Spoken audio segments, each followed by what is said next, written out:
আসসালামু আলাইকুম। কিছু কিছু কাম না জানা মেকানিকের কারণে আজকাল আমাদের মেকানিক জগতের বদনাম দিন দিন বাড়তেছে। কেন বললাম?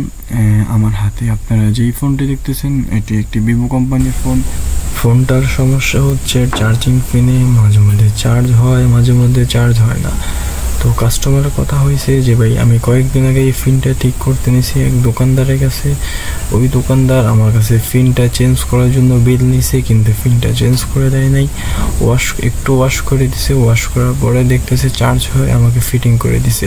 আমি 2 থেকে 3 দিন চালাইছি, এরপরে আর চালাইতে পারি নাই। আপনি আমাকে ফিনটা চেঞ্জ করে দেন। তো আমি পরবর্তীতে কাস্টমারকে বললাম, ভাই আসলে দেখেন উনি ওনার মতো করে কাজ করে দিছে, আমি আমার মতো করে ফিনটা চেঞ্জ করে দিব প্রপারলি, আপনি দেখেন। তো কাস্টমার আমার পাশে বসা ছিল, আমি সুন্দর মতো ফিনটা চেঞ্জ করে ইউভি গ্লু দিয়ে অ্যাকুরেট করে ফিটিং করে দিলাম। আসলে ভাই দেখেন, আপনি পার্শ্ববর্তী দোকানদার হয়েছেন ঠিক আছে, আপনি যেই কাজটা করছেন কাস্টমারের সাথে এটা উচিত হয় নাই।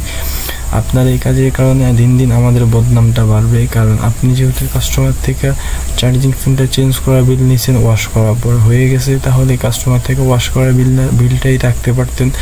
পুরো ফিনে চেঞ্জ করা বিলটা রাখা আপনার একদম উচিত হয়। এতে আপনারই বদনাম হবে, আর কখনো ওই কাস্টমার আপনার দোকানের ধারে কাছে যাবে না।